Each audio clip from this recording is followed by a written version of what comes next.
Father Dat, we finally have you here. We've tried to schedule this one 3 times, I think. Yes. You're a busy guy. Well, I am so sorry being a priest.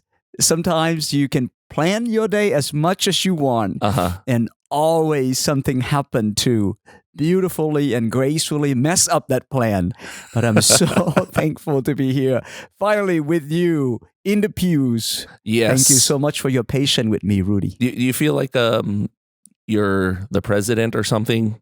Because your schedule changes so much throughout the day. No, not like a president, just a very hardworking priest trying to love his people.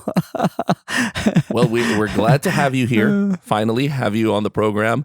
And you've been the parish priest of St. Faustina for how many years now? So we are finishing up our 6th year. So going into our 7th year. Wow, time really flew. Yes, fast. we've 7 years. Wow. And how many years have we been in this new building? So we came in here 2017, December of 2017. So about 4 years and a half. Right? 4 years. Okay. Yeah. So about 3 years at the school. That's and right. Then 4 years here. That's right. It's been quite a journey, huh? Yeah. 2014 is when I come out. So 7 years. Time flies. Speaking of journeys, your whole life is a journey in and of itself. Now, I understand you grew up in Vietnam, and this was post-Vietnam War. That's right. And which part of Vietnam did you grow up in? So I grew up in a city called Bien Hoa, which is outside of Saigon in the south of Vietnam. Okay. And the weather is similar to Houston? Yeah, in a sense that it's very, very hot and humid. So tropical weather. Tropical weather, lots of rain, very humid and very hot. Is that pretty much what we see in the movies? Does it depict it pretty well? Yeah, the Vietnam movies? It does depict it really well, yes. And you are from a large family. How many brothers and sisters do you have? So there's 8 of us all together. And I'm the 3rd oldest in the 8. How many boys and how many girls? 5 boys and 3 girls. 5 boys, 3 girls. Wow. It's a riot in my house. Are you the only one that has entered into religious life in your immediate family? I am, yes. My brother joined the seminary and he discerned it for a few years. And after that, he discerned out. Now he's happily married. Okay. Yes. Was he older or younger than you? He's my younger brother. Okay, so after you. After me. He discerned. And were you already a priest at the time when he was discerning, or? I'm already a priest. In fact, when I was serving as vocation director, he joined. Wow. So I was his brother and his boss. Oh, you're advising him in everything. That's right. Now, growing up in Vietnam, your family's Catholic. That's right. And did you go to a Catholic school in Vietnam, or? No, when I grew up, there was no Catholic school. When the communists took over Vietnam, there was a lot of control and regulation, and so no Catholic school. So all state-run schools? All state-run school, and just took our CCE class, most of which was at home. So your schooling, did you live in a big city or was it a small town? It's like a suburban. It's not a big city. It's out, yes. Okay, but it wasn't anything like really rural or anything like that, like we see in the movies with the rice paddies and everything like that. No, my grandparents are from there with the rice field and things like that. So every summer I get to go to my grandparents' house and spend the summer there, with the rice field and all of that. Yeah. That's cool. Mm-hmm. And what did your parents do while you were growing up? What were their... So they own a little business.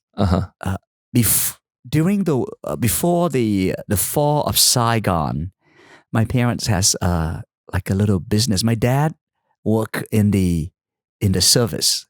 He was in the Air Force. Okay.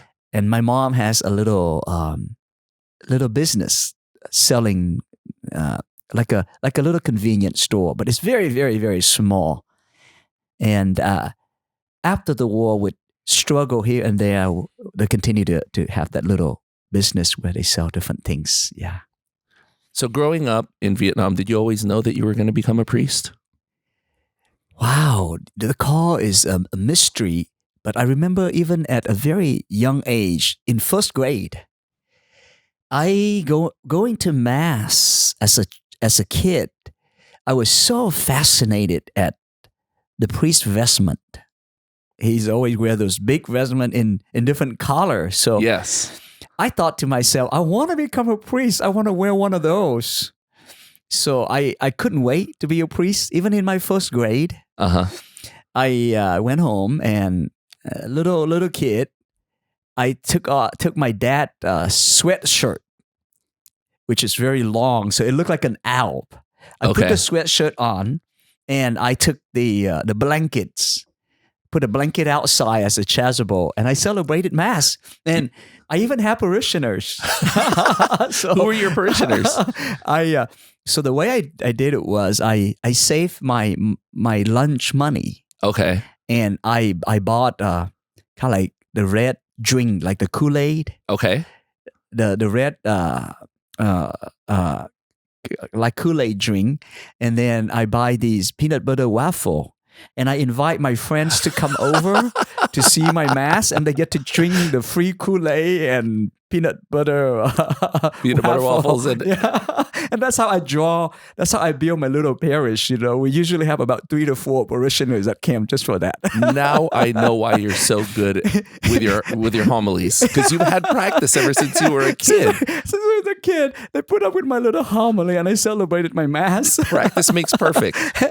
How old were you at that point? So in first grade, I started doing that. And even all the way through elementary and in middle school, because we have our school was near a cemetery. And in Vietnam, the way they build a cemetery, they build like a block of stone up. So my best friend and I, after school, we go to the cemetery so that it looked like an altar. And he and I would celebrate Mass, and he'll be the lector and the altar server. So you had your own little deacon That's right. as well. That is amazing. Since I was a little kid, I always wanted to be a priest, and that goes all the way. In fact, Dad and Mom loved having priests in the house. So they were so welcoming to priests that my home was known as a motel for religious. Because every time a priest or sisters that travel, that goes by, they can always come to my parents' house, and they would find my parents they'd be very honored to have them. And my parents would prepare the best. Like we grew up without a lot of means. So, but every time there's a priest or sisters visiting the house, they would have chicken on the table, meat, and the good food. So I always pray for priests and sisters to come. Because you know the good food's coming. I want some fried chicken. Can you send some priests and sisters? And whenever they came to the house, and they would talk about being a priest, and when they leave, I said, "My mom and dad, I'm going with them to the seminary. I want to be a priest." And I would cry. Oh, wow. So my dad finally took me to go see the bishop. How old were you at that point? At that time, I was probably about 10 years old.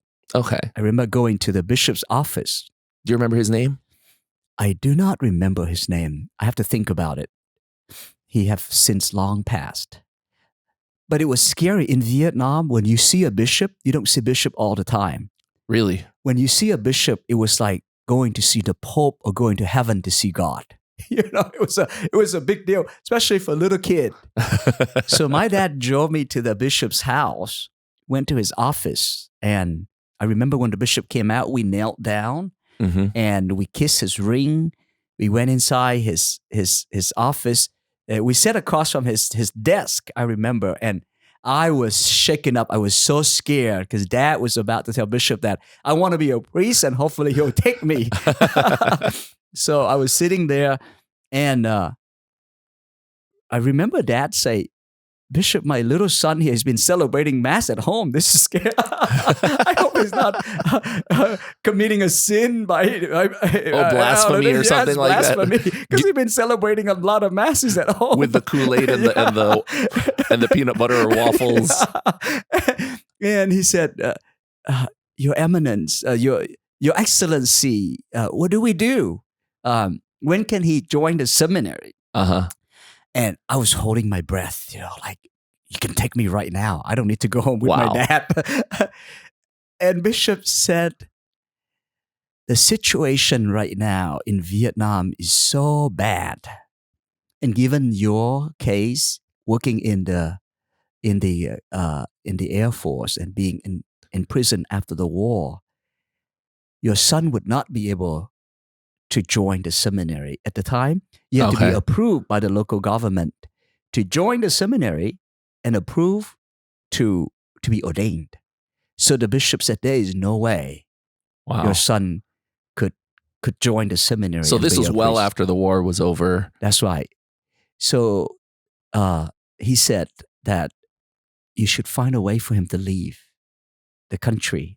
That's the only way. You could become a priest. I could become a priest. Okay.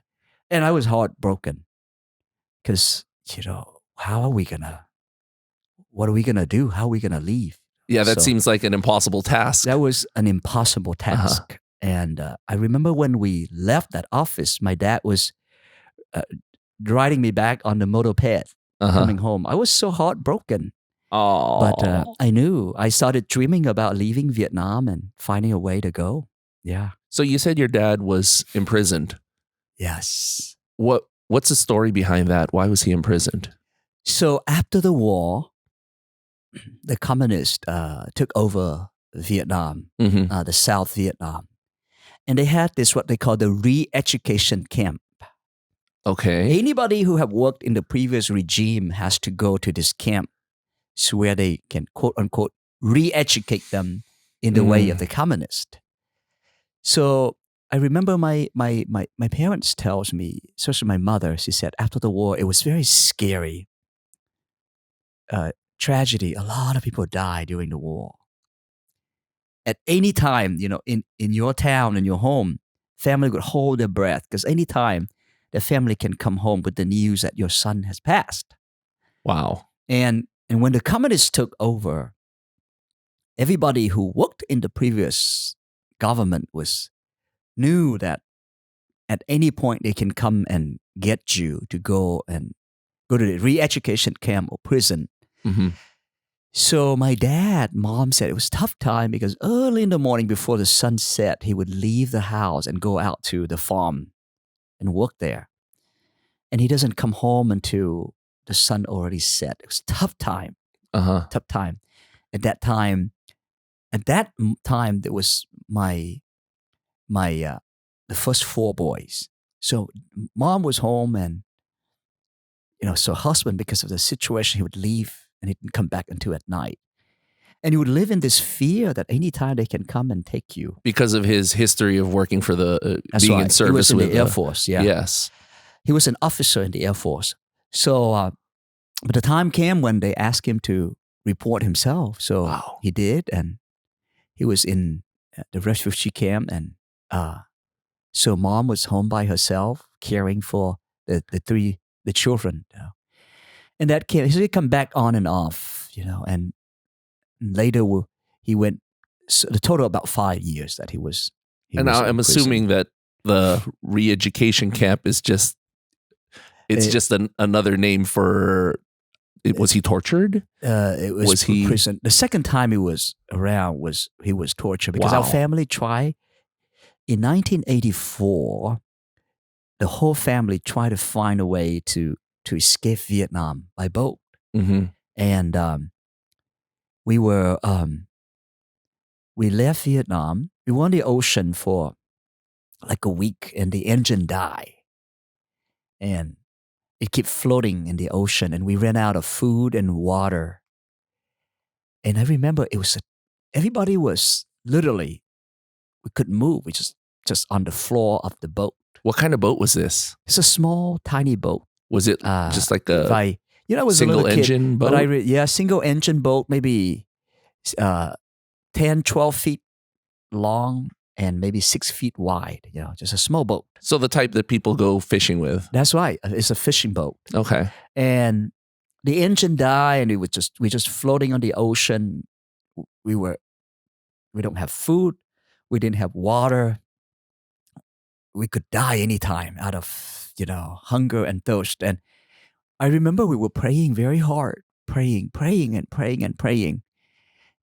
Every once in a while, there a little bit of rain, and then we would try to take a piece of plastic and take any drop of rain we can have, and for the water. Yeah, because you can't drink the seawater. That's right. After a while, finally we see this big, huge ship passing by. So with all the strength we had, we were screaming for help. We were waving the white cloth. All the women with little children. My sister was 3 months old at the point. How many people were on the boat? I believe there was about 30 or 40 of us. We all crammed in that boat. Wow. So the children, they raised the little children, and so the ship turned and came toward us. We were so happy. And they find out it was pretty close to death. So it turned out to be a Russian cargo ship. So they only allowed the women and the children into the ship. They gave us food. I remember the first time. I still remember so clearly. I was so hungry, about to die. They gave us this butter toast. I thought I was in heaven. Wow. So they gave us food, and then they sent their mechanic into our boat to fix the engine, and they told the man to keep on going. Wow. So we waved goodbye to Dad. So they only took the women, and this was a Russian boat. So yeah. And at the time, remember, in the 80s, they were still communists. Yes. So what they did was we said goodbye to Dad, and they took us back to Vietnam. Wow. And then when they dropped us off to Vietnam, the communists came, put us in a truck, and drove us directly to the prison. Because you were trying to escape Vietnam. That's right. How old were you at this point? At that time, I was 6 years old, right? About 6 years old or so. So your dad? So my dad, we don't know what happened to our dad. Wow. Because we were back. My sister was 3 months old, and I have my other 3 brothers. And Mom, we were in prison. Wow. It was terrible because my mom, she was so worried. She has stomach ulcer. Wow. And at night, she was in so much pain. We was screaming for help. And there wouldn't be any help. And I remember seeing the prisoner walking. They were left without food, skinny, skin and bones. And we were praying every day. We were in prison for about 2 months and a half. Why do you think the Russian ship let the men go? Did you think it was a kindness on their part? They didn't want a man to get on the boat, maybe attack them and take the ship or something like that. I thought maybe perhaps they figured if we take these men in and bring them, for sure they're going to be executed. No. They send him off. They just said, just keep good going. luck. Good luck. Keep going. They give him some food and water and supply. So after about 2 months, a little bit over 2 months, we finally were released. We came home. And you had no idea what happened to your dad? No. Wow. And when we came back, we found out that Dad's boat continued on. The engine died again, and the wind blew them back to the shore of Vietnam, and he's now in prison. Wow. How many days were you on the boat before that big Russian boat came along? I can't remember exact, but it would be at least probably about a week. A week before we saw, on the with shore. Very little food. Yeah. It was terrible. That's amazing. And we came back, and I remember very clearly when we found out that it was devastating. And my grandpa, he's such a man of faith, Was he with you on the boat? No, he was the one that stayed back to keep the house. Okay. So when we came back, because if we had gone with us, that house would be confiscated, be gone. Yeah, the government would have taken. And Grandpa, such a man of faith. He took our hands. At that time, nothing left. Right, we'd have to start from scratch. Dad is in prison. Mom came back. All the money we had, we invested in taking that trip, so we had nothing left. He took our hands before the Blessed Mother, and we just prayed together. And so then after that, Mom was just working 3 or 4 jobs, staying up sometime to 3 or 4 in the morning. Because your dad was in prison. Dad was in prison, trying to rebuild our life and put food on the table for the 3 kids, and go to visit Dad whenever she's allowed to do so. Yeah. Wow. That time around, that prison was really rough. That's when Dad was really... He was tortured at that point. Beat up. And did he ever tell you about the things that they did to him while he was in prison? Oh, gosh. He said when he was taken to prison, he said the beating. He said I remember the word he used was like, it was like a volleyball. You know, you put you in the middle and they beat him up and push him to, punch. And it was like a ball being played, Wow. And he said, but through it all, God saved him. Yeah, the only thing whenever he tells his story, is gratitude that in the end, God is with us. He said, they beat me up, they locked me up, arms to arm and leg to leg with other prisoners, and but God is always, he said, I always have faith. He said one point as he was being locked, the prison guard came in and said, which one of you is Catholic? Oh boy. No one said a word. And Dad said, I have to. So he said, I am Catholic. Come. So everybody thought that that's the end of his life. They drag him away to see the guard, the head. Are you Catholic? He said, yes. And he said, they asked him all these questions.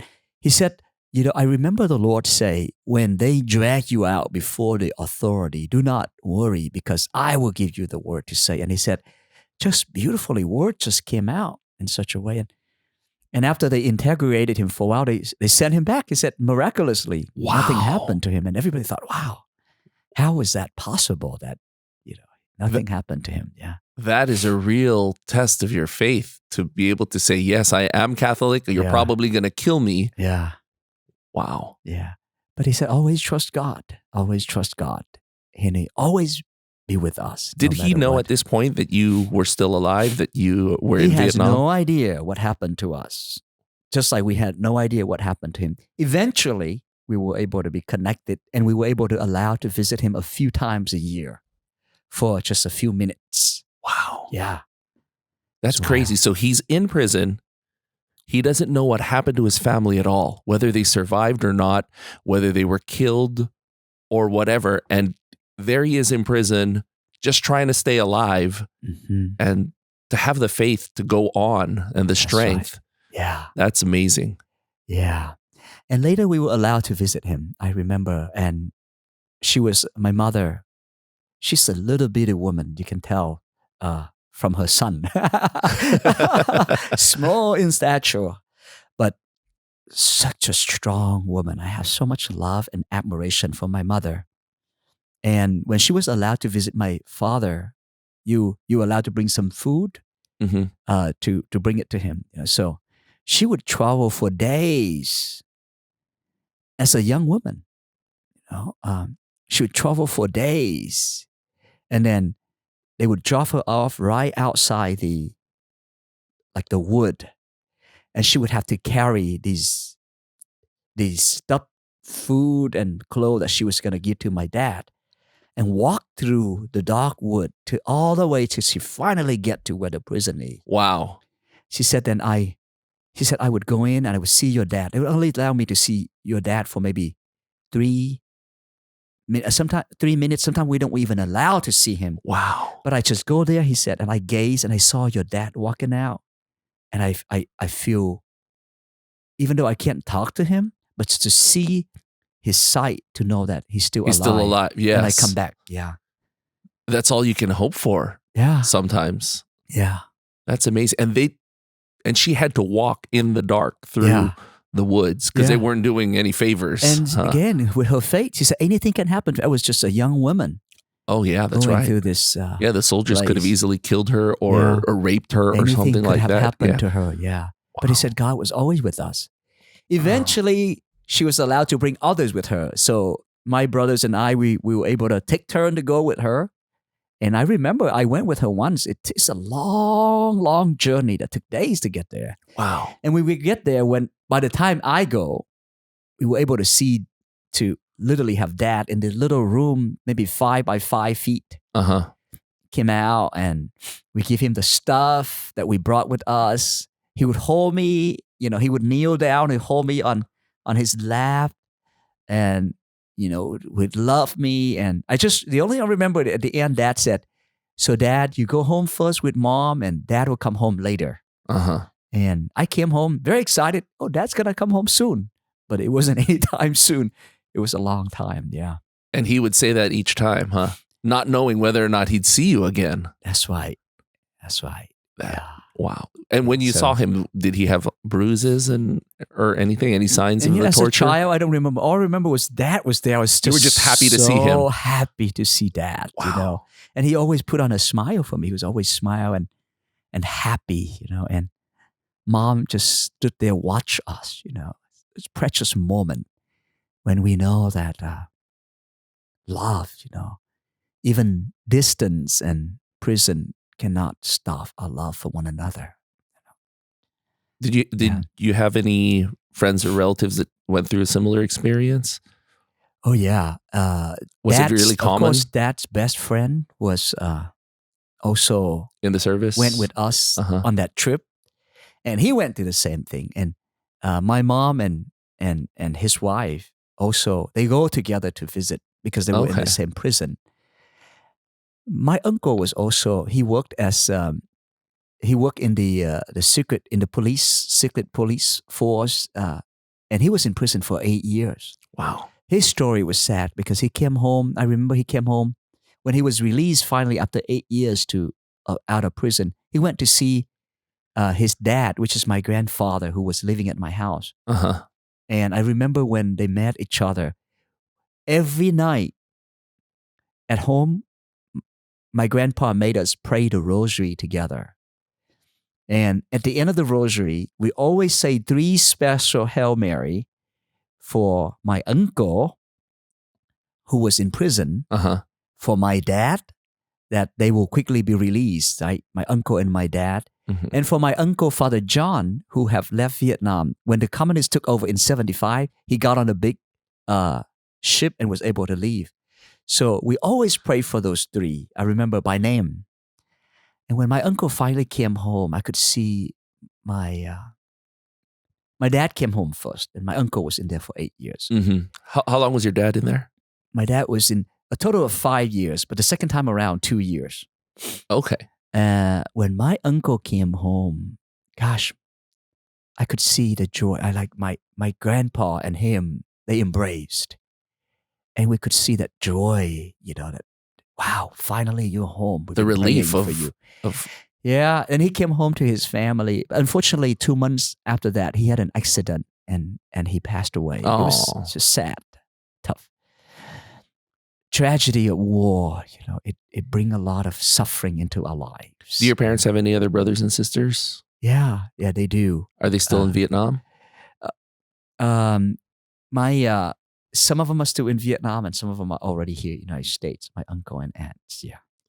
So you said that your dad was in prison twice? Yes. 3 years and 5 years? The first time years? was re-education camp, that's in and out. The second time was when he escaped Vietnam and he was in there, yeah. Okay, so how did you finally leave Vietnam? So we decided that we had to split up because the last time we went together, everybody was in prison. Yes. So for economic, financial reason, and also just so that we'll go in wave, we decided we're going to split up. Okay. So the first time my 2 older brothers left, they left Vietnam and then...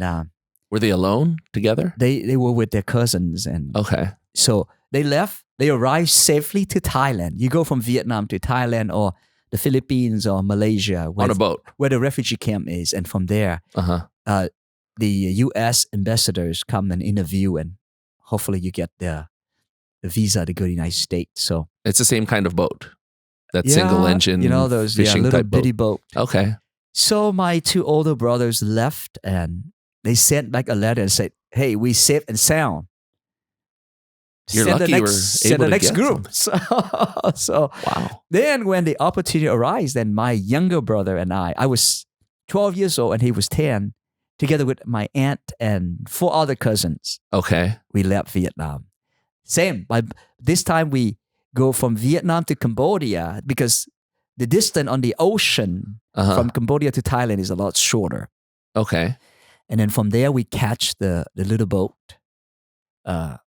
and go from there to Thailand. What was that like? Because you were the older one at this point, and you didn't know whether or not... I was the older one, and I remember I was just starting out sixth grade, right? But the opportunity came, so we went. So our aunt and our 4 cousins, our group, the boat has about 40 of us. So we came first to Cambodia, and they hit us in the attic of the house, where we don't really see the sunlight. You see it through the crack, the sunlight. You wait there until when the boat came in, when there's no police and things like that. Okay. Then at night, they'll sneak you out and you hide in the bushes. Wow. And at night, when the boat came in, then you walk out to the boat, you jump into it, and you leave. So whose house was this in Cambodia? This is the people that organized just some kind person. This trip. Yeah. Wow. So I remember staying there, and finally our time came. The boat had come in, and they, one by one, they begin to, because they don't want to take the big group out. They just take out 1 or 2 person at a time. Yes, of course. So everybody was leaving and leaving and leaving. And when it's final, it depends on the time when you get there to the house. That's the order that you will get out to the boat. If you don't, and by the time they fill up the boat, you wait for the next boat to come in. So when it finally, my turn, one of the ladies said, "Would you please allow me to go before you? Because my 2 brothers already gone. I want to go out there with them. They want to stay together on the they same want to boat. stay together." She said, "Sure, you can go. I'll just wait for the next moped to come and take me and my brother." So they took her, and they came back and said, "Sorry, you're going to have to wait for the next boat." Wow. Because now there's a lot of police driving on the road. Wow. I was like, darn, I missed it by 1. I'm going to have to wait another week before the next boat comes. It turns out that boat that left before me, they didn't make it. Wow. All those people died. What happened? Do you know what happened to them? Did they sink, or were they captured? I heard from their family that I think they were rammed by the pirates, and everybody died. So had you not given up your seat to her, I'd be in heaven right now. Wow. But God has a plan for every one of us, I have a plan. So, and I waited like about 4 or 5 days later. Finally, this time I got to go out, and we went. So we get on the boat at night, and we go, when the sun comes out, the boat would go into a little island, drop us off. We hide in the island, and at night, and when the sun sets, the night comes, they'll come and pick us up, and we continue our journey. That's how we were doing. Wow. And we finally arrived to Thailand, and again they plan it so that it come at night. They just dump us off and they'll leave. So they drop us off at night on the other side of the island where people leave. And when we got off, we started walking toward the village. And as we were doing that, the pirates spotted us. So they came in. They had their guns and their machetes, and they lined us up. They put the guns toward us, and they lined us up. How big of a group were you? About 40 of us. Okay. But so there were adults that you could follow since you were... Yeah. You were so young. Yeah, that's right. They lined us all up. Okay. And then one by one, they go and they inspect, check out everything. For valuables? For valuables. And they took it all from us. So my mother has her ring, her wedding ring. And the jean that I was wearing, she she cut it out. She put the ring in there and she sewed it back up. She said, when you get to Thailand, you sell this ring and you use that money for food when you get there. Well, of course, they inspected it and they saw it. They cut it out and they took the ring. And every valuables we have, money, they took it all. But fortunately, they let us go. They didn't do us harm. They got on the boat and they left. So by the time, and my cousin had a ring, also a golden ring, same thing. She swallowed it because that's what we were told to do. Like if you swallow it, and later you can, it comes out and you can look for it and you go and clean it up and sell it. So anyway, so by the time we get to the village, we don't have a thing, So while waiting for the Thai government to come and pick us up and bring us to the camp, for about 2 months and a half, we didn't have anything. We live in a little cottage in that island while waiting for the government to come.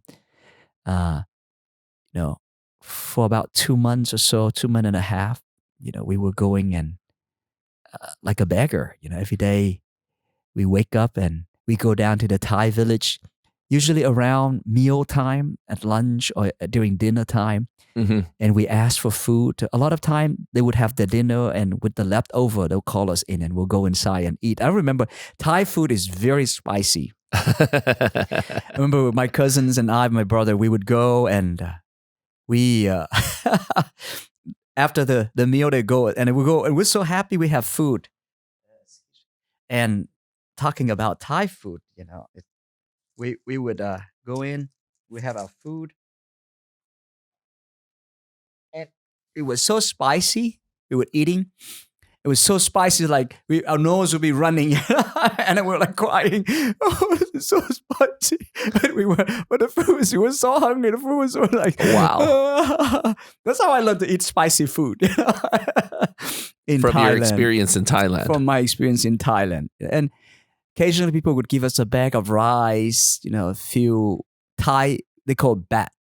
So where were you staying at that point? So was there a camp? In the island? There's a little kind of like a they built like a little, just like the roof. Okay. Like a little kind of like a little gazebo. Okay. A square gazebo with a roof on it. It's small, maybe 14 by 14, and 40 of us cramped in there just to sleep there while waiting for the Red Cross and the government to come and bring us to the refugee camp. Yeah. Wow. So we lived like that for about, while we were there, another group came. Very sad, but when this group came, when they dumped them off, the boat hit the rock, the boat break, and people just hang on to whatever they can hang on and swim in, and half of the people in that boat die. Wow. They drowned on the water. They drowned as they're trying to get in the island. And then they finally found us. They came and joined us too. Yeah. It was a tough time. It was you and your brother. Did you have any older relatives with you that were helping you along? My aunt. Okay. My aunt was with me and my other 4 cousins. We were together with the rest of the group. Yeah. Wow. And that's the same experience that your brothers went through. Yeah. Yeah. We were all together. Whatever food we find, we'd come home and we share it among ourselves. And so we lived like that. Was your dad still in prison at this point, or was he at home He was already? back in Vietnam.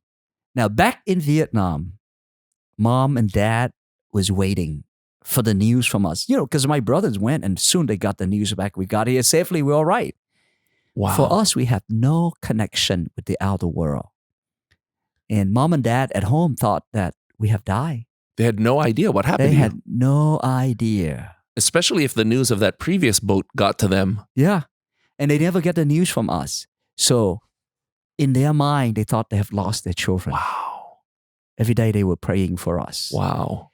And when we finally, when the Red Cross came, the staff from the Red Cross come to bring us food and to check our health and things like that, then we were able to write letters to our family. They took it to the city and sent it. That's when my parents finally received news that we were still alive. Yeah. It's a good thing they were able to receive those letters, that the government didn't intercept them somehow. Yeah. Even the letters of your brothers. That's right. That they were able to. So where were your brothers at this point? My brothers at that time was in the camp in the mainland at that point. And they were trying every day looking for us. In Thailand? In Thailand. Okay. They heard from my mom that your brothers have already left. But it's been 2 months, they haven't heard from us. So they're searching. Every time they see the Red Cross come to the camp, please look for my brothers. This is his pictures. Wow. This is his name. If you hear of his news, please let us know. My parents are waiting in Vietnam. We don't know what happened to them. It's been 2 months. We haven't heard any news of them. How old were your brothers at that time? So my brother was 14 and 15. Imagine being 14 or 15 brothers. Years old and not knowing what's happening to your younger siblings, not knowing whether or not they're alive or not. Yeah. Trying to worry about what's going to happen to you.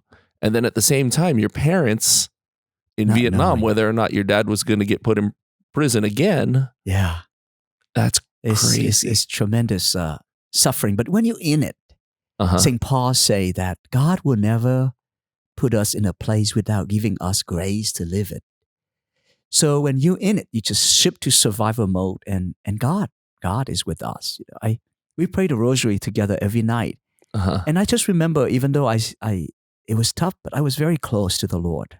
I was always praying the rosary. Still keep the dream alive that hopefully I'll get to the island and get to the U.S. one day and join the seminary. But it was a tough time. But God gave you the grace. I look back to my lives. Sometimes I celebrate Mass and I see my nieces and nephew and our young people here. They are so blessed, and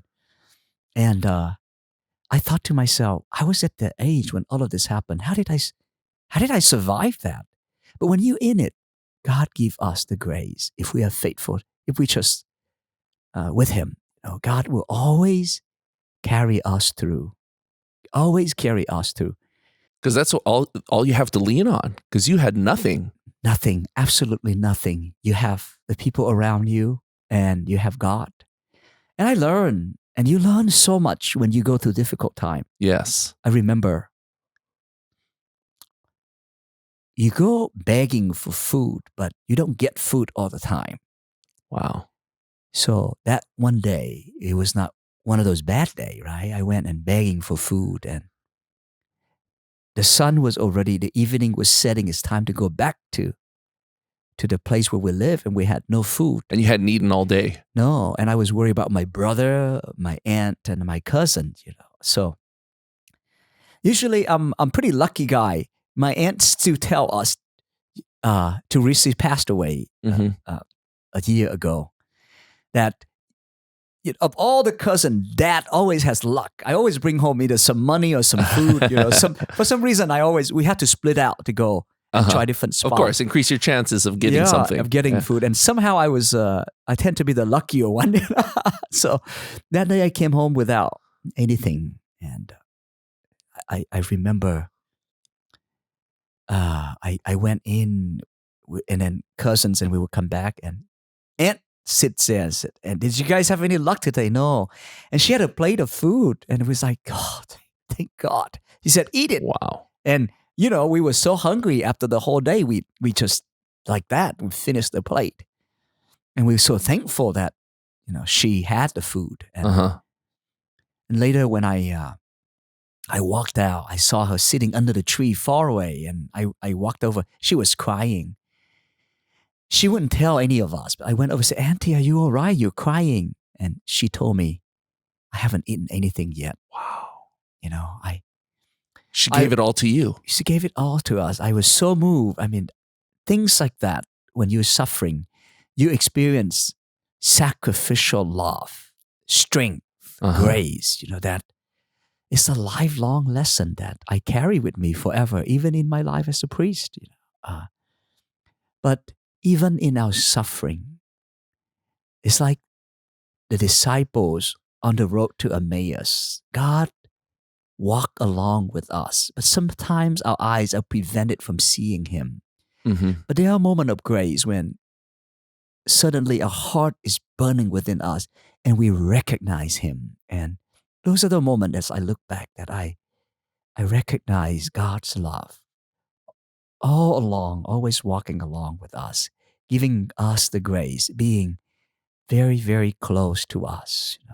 Do you ever think about those days, let's say, for example, you're having a big feast like Thanksgiving or something, and you look at the food on the table. Do you think about those days when you had nothing? I do. When you were starving? I do. I think that's why I'm kind of easygoing right now, because I remember being in the seminary. Sometimes the seminary would say, "Oh, the food today." For me, it's like, gosh, this is heaven. I'm looking at the food. Sometimes I see my little nieces and nephew, like they complain about the food, and I thought to myself, we're in heaven.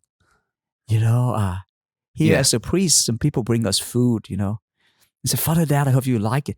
It's like, for me, this is heaven. I remember on the journey, right, not having food.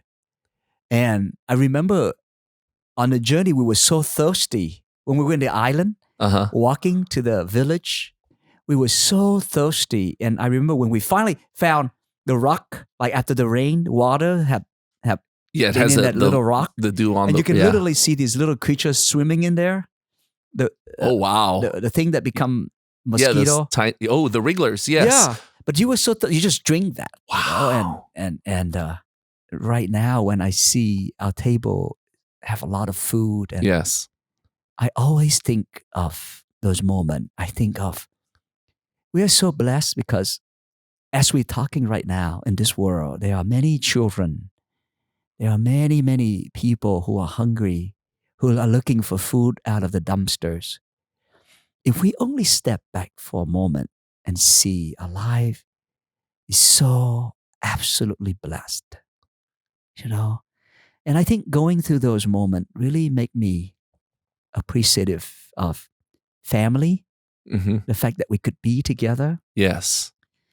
Of the gift of freedom, of the fact that we could go to Mass. I mean, I long to go to Mass. Those months, there was no Mass, right? Growing up, we went to Mass every day. And there was no Mass. We gathered together at night and we prayed. You just prayed. We just prayed together. Later, when we were in that camp for about two months, and finally, the government and the Red Cross come and they took us to another island. So what they did was, instead of people living scattered everywhere in Thailand, it was hard to bring food and medicine to us. So they gathered us all in an island. So the coordinated effort was a little bit easier. And while we were there, finally a priest came. Oh, I still remember the day he came. And as a little kid, by that time I was 13 years old. Where was this priest from? So he was from Vietnam. He was like us. He was on the boat. And he escaped. And he was in one other island. And they brought him there. And boy, all the Catholics were so happy. Wow, we have a priest. We have a priest. We can have Mass. Have a priest. we could have Mass. And I was we just feeling so blessed. And when he came, then all the Catholics together gathered around him, and we talked to ourselves. Okay, well, let's have Mass. We haven't had Mass for months. Yes.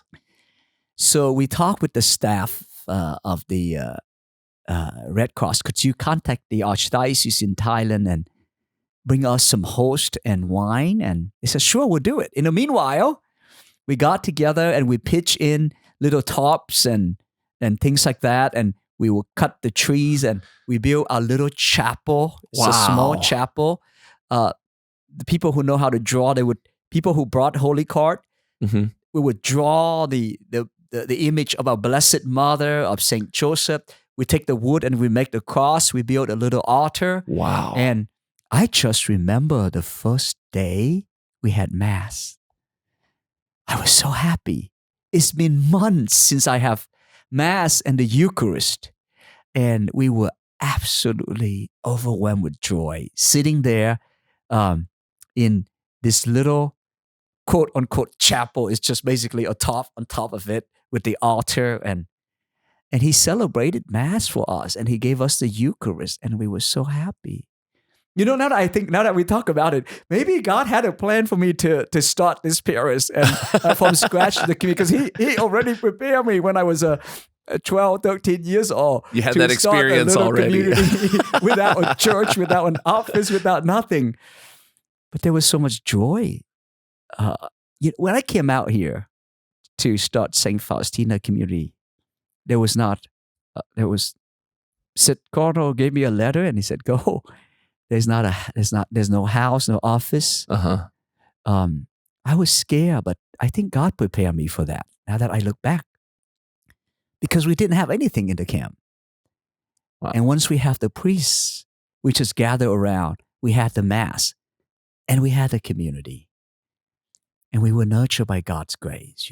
And were the priests in Vietnam persecuted? The Catholic priests? Yeah, and he found a way to leave. What was it like for them? Were they also put in camps like your dad was? Gosh, you hear this different story. My uncle, for instance, if he had not left Vietnam, he would have been executed by the communists.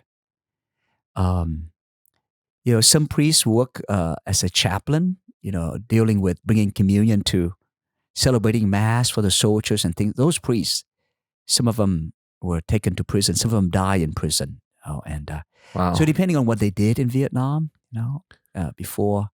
So I imagine it's like the scene in that Raul Julia movie, Romero, where they would torture the priests and the other ones could hear it going on. Is that something like what your dad? There's different story. Different priests go to different things, but it's incredible. There's priests that died in prison. So that uncle of yours, where's he now? Did he make it to? So yeah, he came first to I believe New York. Okay. And then it was too cold, so they came down to the south. They found Texas, so they came here, and he incarnated into this archdiocese. Okay. He served in this archdiocese until his retirement. He's now living in the retirement home, Archbishop Fiorenza, a priest retirement home. Yeah. Wow. So your brothers, how did you get into contact with them? So you're in that little refugee camp. You create your little chapel. We stay there for another, I believe, 5 months or so. Wow, that long? 5 months? Oh yeah, because at the time they decided to stop the wave of Vietnam just coming. They didn't know what to do with us. Should they ship us back to Vietnam or should they?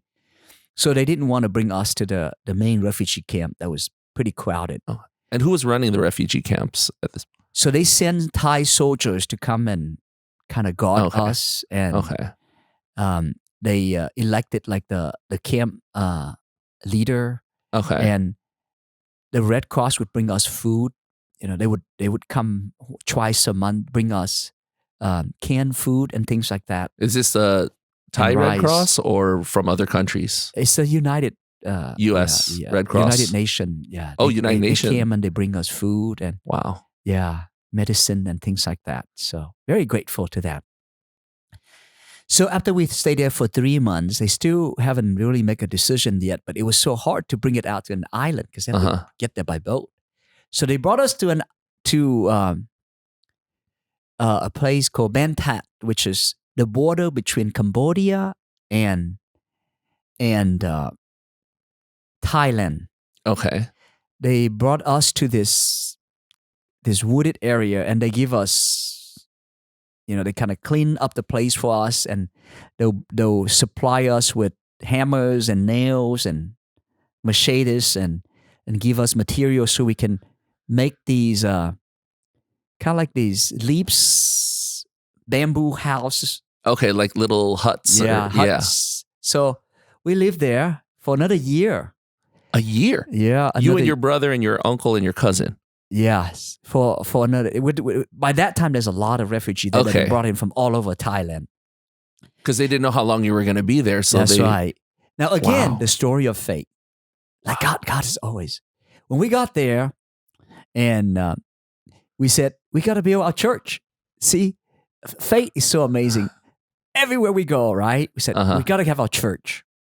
So we got there together and we began to build our church. Now, by this time, there was 2 priests, Father Pierre and Father Jean. They are missionary priests.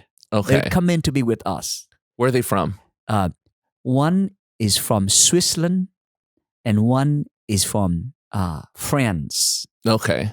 So they came and to minister to us. Oh, and you still had your Vietnamese priest with you? Yes. Okay. And I just remember they left such a deep impression in my heart, in my soul. As a little child who desired to be a priest, I always look up, I always remember. And there was those two priests, and there's another priest, Father Dominic. He's also a Jesuit who spoke Vietnamese. It's amazing. Where's he from? Gosh, I can't remember where he's from. I just remember he's a very funny guy, and he speak Vietnamese and celebrate Vietnamese mass for us. Wow. Just a priest filled with joy. I'll never forget him. These priests, they left a lasting impression. But he wasn't Vietnamese at all. He wasn't Vietnamese, but I think he taught in Vietnam before the communists took over. So he picked up Vietnamese. Okay. He spoke Vietnamese, broken Vietnamese, but he celebrated it. Mass in Vietnamese and talk Vietnamese to us. So you had several priests, huh? Yeah, by that time it was cool. So we built our but by that time they are still in the process of making a decision with us. So they kept us from having any contact with the outside world. No letters, no mail, no nothing. Did you ever receive anything from your parents in any of the camps? By that time, no. No. At that time, not yet. Okay, so you had sent letters out, hoping that it got to them, not knowing whether or not they knew you were still alive. Until these priests came. Okay. Knowing that we weren't allowed to have contact to our outer world. They told us to write letter to our family. And in the meanwhile, while we were writing our letter, they would take it and smuggle it out for us. Wow. That was our only way to still keep in touch with our loved ones. Okay. But at this point, your parents knew that you had made it. Still living, But they still have, So they, so that's how we have contact with my brothers in the other camp and my parents back in Vietnam. And that was the first time you got contact with. So we wrote letters and they smuggled it out for us. Why didn't they allow you to send letters out? I do not know as a child. I just know that they didn't allow us to have any of these. Wow. In fact, I remember one time, Father Pierre, he was driving in this old beat up car, driving out of camp. Somehow words got out that he was taking letters out for us. They stopped him. Wow. They inspected his car. They found it. Oh no.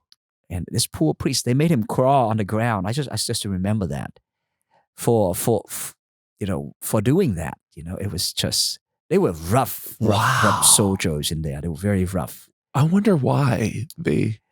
Yeah, I think because they haven't figured out what to do with us yet. So they don't want us to, they don't want maybe the world to know and maybe speak out, and then they couldn't decide what to do, If the press gets a hold of the stories, then it would influence the policy on what they do. Okay. Exactly. So, but I remember he's a fragile older priest loving us, and after that happened to him, we came to the church to meet him, and we would say, "So sorry, Father." He said, "Keep on writing the letter. I'll find a different way to get the letters out for you." Wow, it's just amazing priest. Do you ever keep in contact or? No, I wish I do. By the time now I know they all have since died. When I start keeping in contact with people that've been there and that kept up with them. Gosh, I would love to go see them and celebrate mass with them. That would be amazing. But that never happened, But I get to keep those images forever in my heart. They really inspired me as a priest. So we were there. I remember that because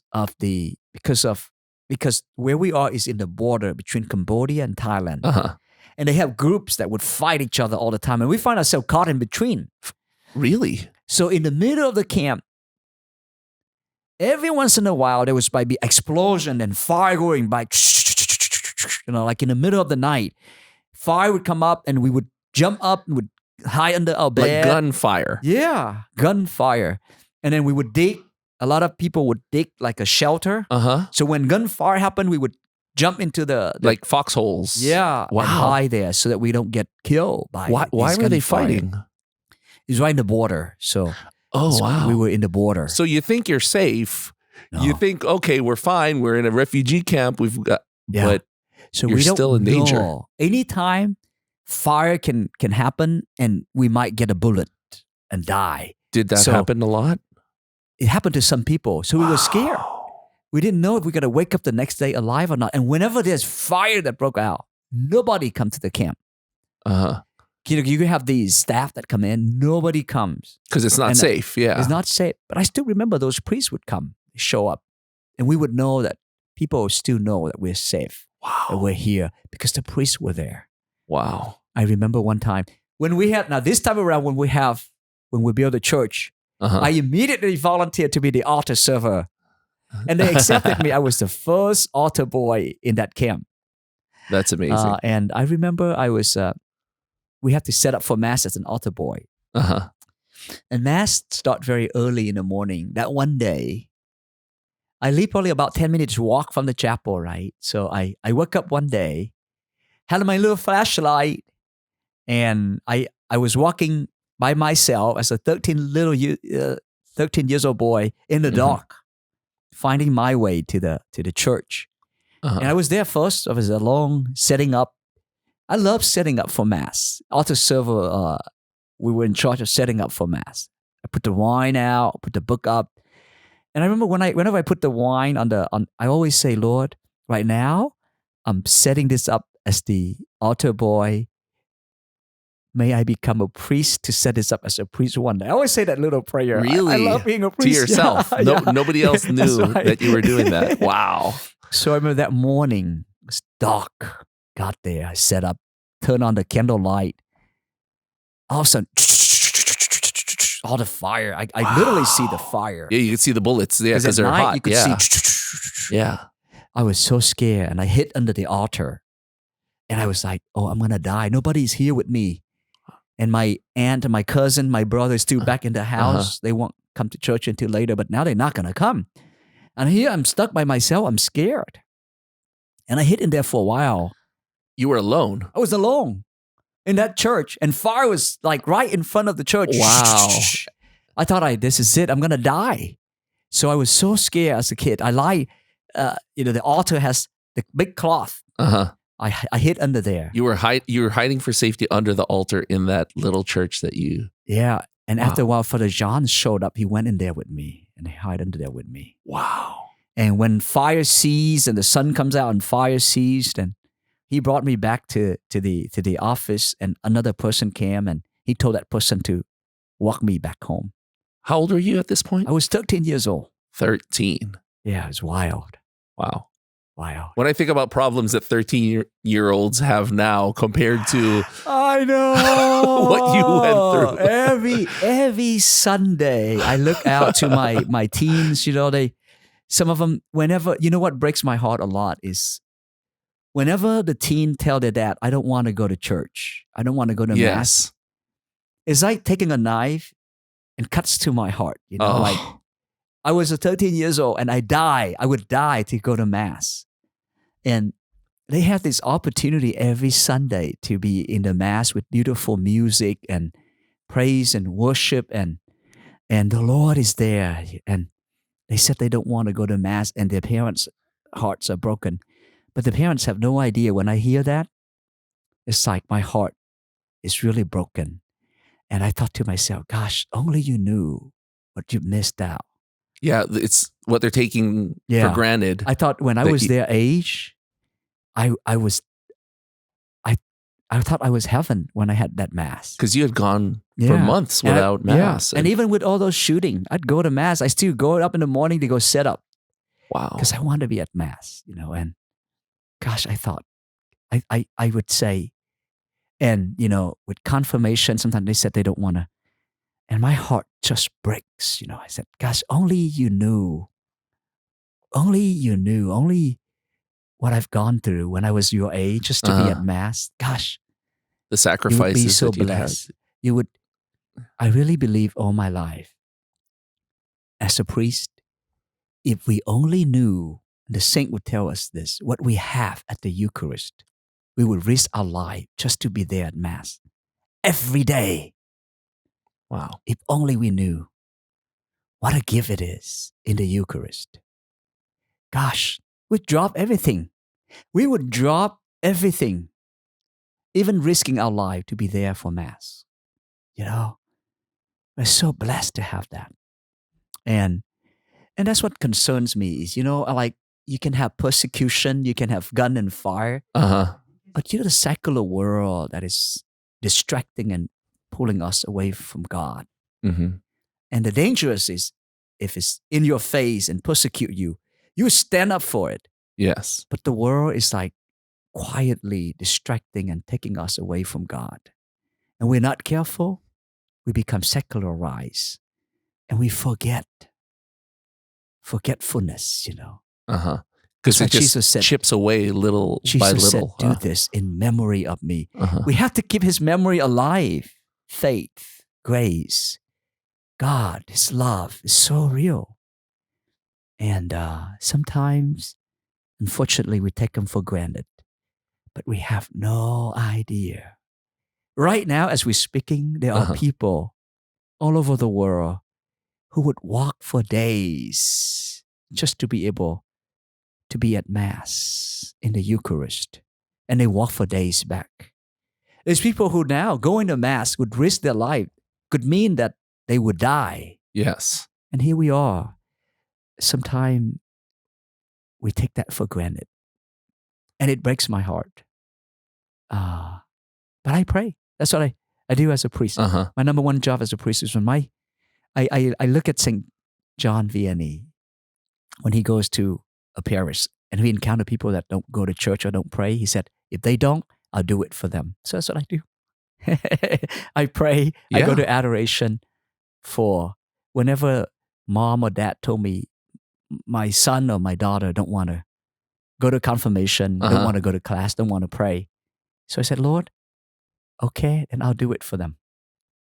So whenever I don't have Mass here, I celebrate Mass at home, or whenever I do my adoration, I lift up those prayers. I said, okay, I'm their pastor, so I do it for them.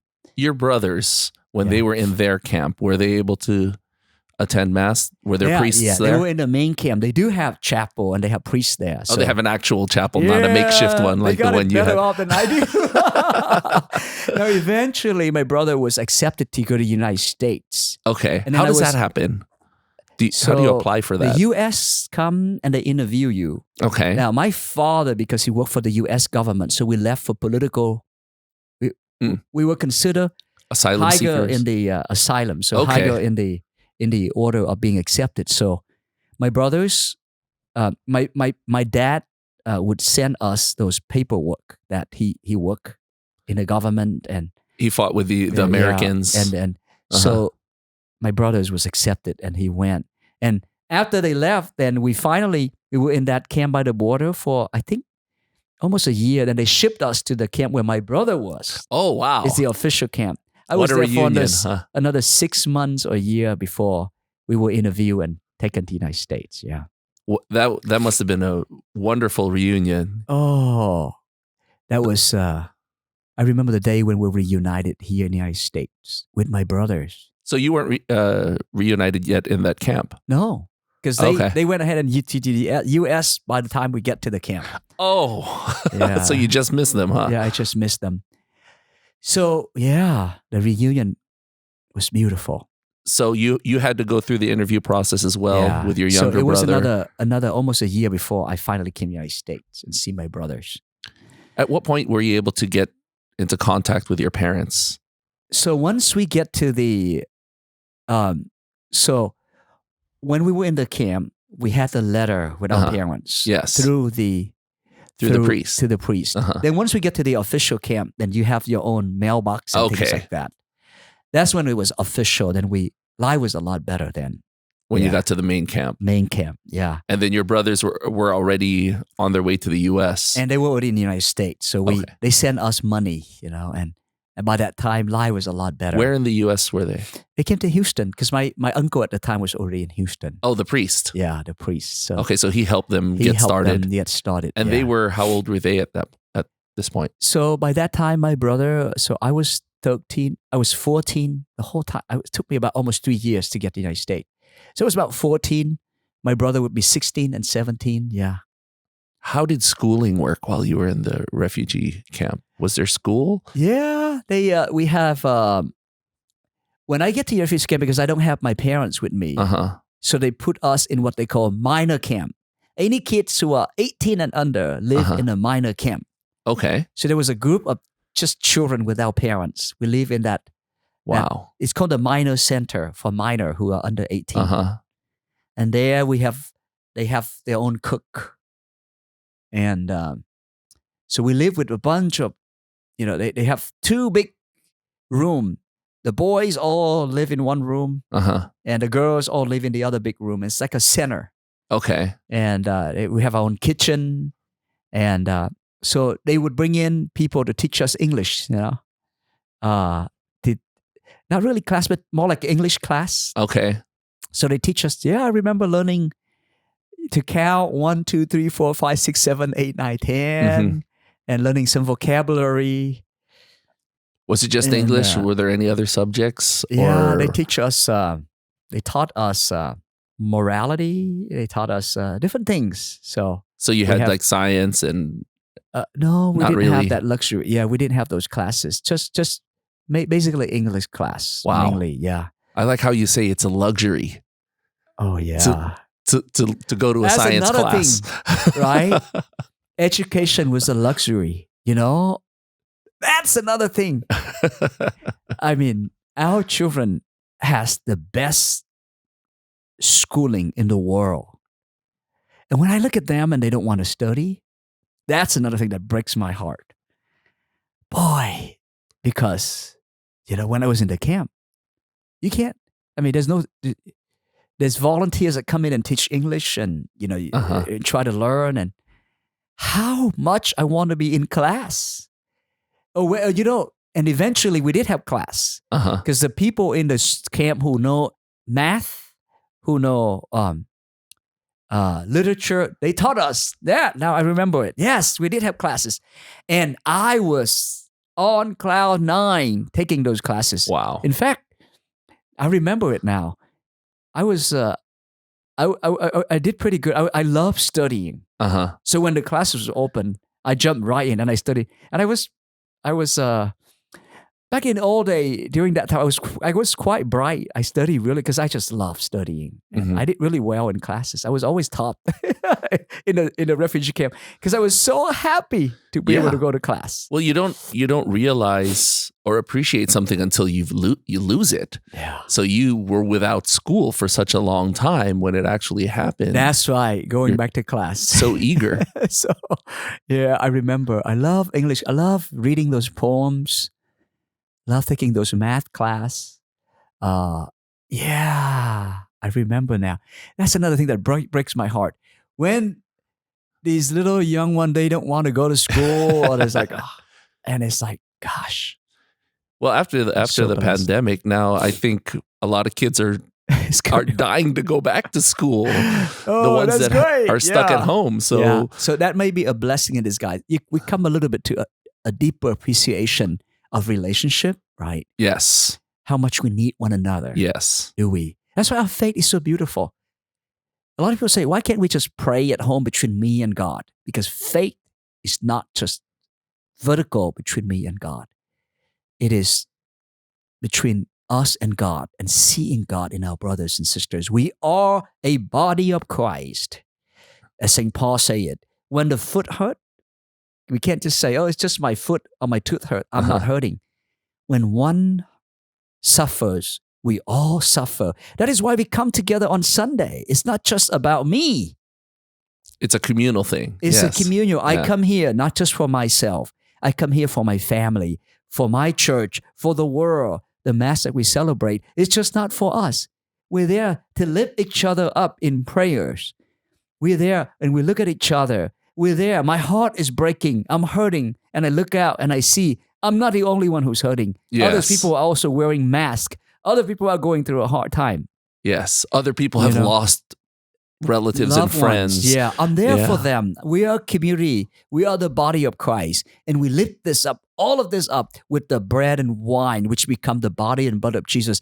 And when the priests say, lift up and say, through him, with him, and in him, all our joy, all our sorrow, not just mine, but I lift together the tears of my brothers and sisters, all people around me. We lift it up. When I celebrate this, man, I look out and I see this. That's my family. I see their joy. I see their sorrow. And we're all in it together. It's not just about me in my chapel celebrating Mass between me and God. It's the community. Yes. It's a family. When we have loss, death in the family, we come together. When we have wedding, when we have birthday, celebration, Christmas, we come together in the same way. That's what happened at Mass. We're all in it together. Speaking of blessings in disguise, so I guess it was a blessing in disguise that your dad, he had worked for the government. He was in the service. It was a bit of a curse because he was imprisoned and tortured, but it was also a blessing that you were also on the top of the list to go to the United States. You had more of a priority as refugees because he worked. Exactly, Rudy. With the Americans. That is my dad's life theme. Because he went through hell and our family went through tremendous suffering. And I have to say, that is nothing compared to a lot of other people who gone through life. To this very day, I remember my dad always say, we look at what's happening in our nation, we look at the division, and we worry about a lot of things, the pandemic.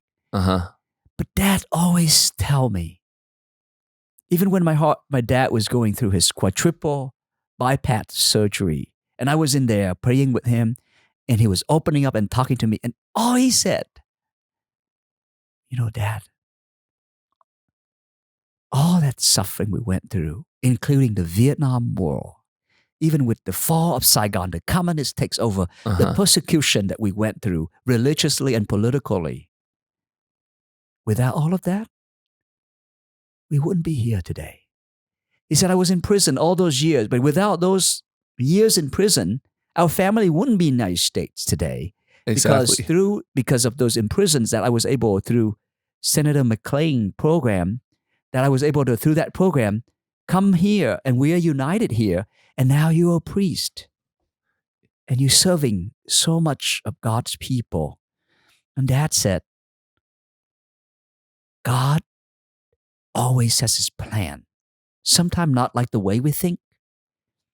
But he said, if we trust him, he always bring good out of it. We have to always be grateful to God. Yeah, because little did he know that while he was being beaten up in that camp, that him being beaten up was actually helping you get to the United States. And himself and the rest of the family to come over. So you finally got reunited with your brothers here in Houston. Yes. How long did it take before you were able to see them again? So a total of how many years since your brothers left and you finally reunited with them? I left at the end of 1987. But your brothers were how far ahead of you? My brothers had left before that. They left, I believe they left maybe 6 months before that. Okay. So I came here in 90, May of 90. So it's about 5 years. 5 years since you hadn't seen your brothers in 5 years. Yeah, 4 or 5 years, yeah.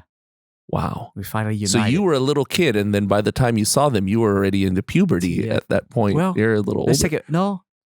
So yeah, I was maybe 11, and when I saw them, I was 15 years old. Okay. Yeah, 11. So it's a little over 4 years. About 4 years, yeah. Wow. And same with my parents. So how did they follow? So in the late 80s, Senator McLean sponsored a program called, in Vietnam we call it HO, Humanitarian Operation. Okay. That any veteran that worked in the South government with the U.S. government, and because of their imprisonment, may through that program come to take residence and live in the United States. So my father applied for that program, and it went through really well, really fast. And the Vietnamese government didn't try to stop him? No, because I think there is already an agreement with the United States by the treaty U.S. or government. some sort. Okay. So my dad applied for it, and showing up in 1991, he came with the rest of the family. Wow. So your sister, who was just months old at the time, how old was she at that point? Gosh, they're still little because my parents have more. I have, like, my baby sister, I never saw her. Yes. Because when I was left, my parents have more kids. Kids. So they're just small. I remember all these years I pray. We always pray together for reunion of the family, right? Of course. And we always pray the rosary. That's been the tradition in home. And finally, the day come. The note come that on this day and such, they will arrive at George Bush Airport, International Airport. Back in the old day, this is pre-911. You can go all the way to the gate, yes. to the gate to wait for them, right? So I remember that very clearly. That it was at night and they, my uncle, my brothers. So they drove us to the airport. I was standing there waiting. The anticipation. My heart was pumping. Wow.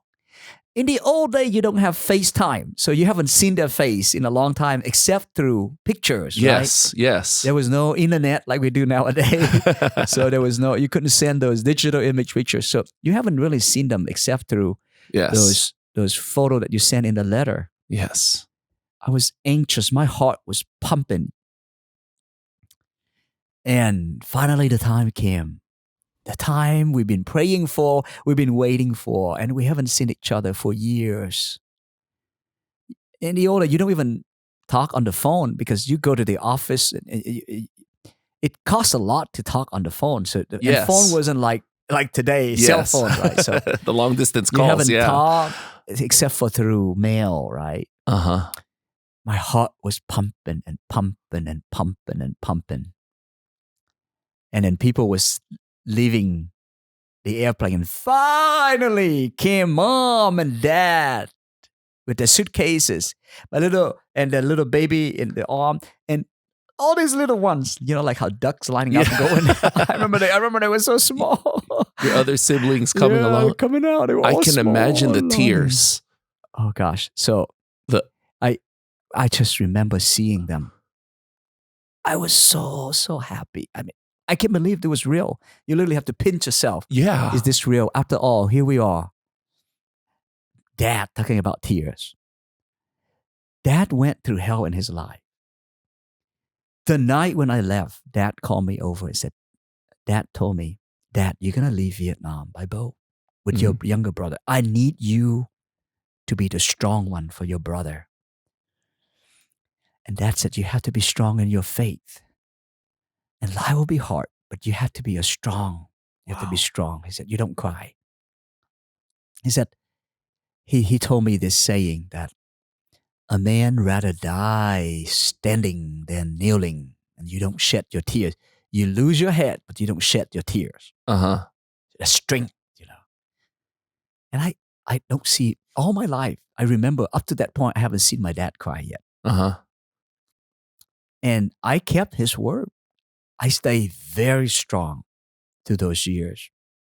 I don't cry. I stay strong. I don't cry. All that things, I don't. But that day, when my dad walked out and he finally saw us, for the first time in my life, I saw tears rolling down his cheek. It was a moment of grace, a moment of joy. And I remember later I asked him, why? What happened there? You told me not to cry. And Dad said that it was because I was so happy. I was so happy that, wow, we are finally back together again. Because he didn't know if he'd see you alive ever again. That's right. Sending out your two older brothers. That's right. And then you and your younger brother not knowing. Yeah. At such a young age. Yeah. And through all of that, there we were, by the grace of God. we were finally together again in this new world. And gosh, I'll never forget that. It was such a moment of joy. Do you remember the first time you said a rosary together as a family again? Absolutely. That very night, came back to the house. We prayed a rosary. And we prayed a rosary together every night. To this day, whenever we get together at his house, my parents' house on Sunday, we still pray the rosary together. My dad and mom and dad still pray the rosary together every day. Every day. Yeah. That's our life, our strength, faith, carry us through. Yeah.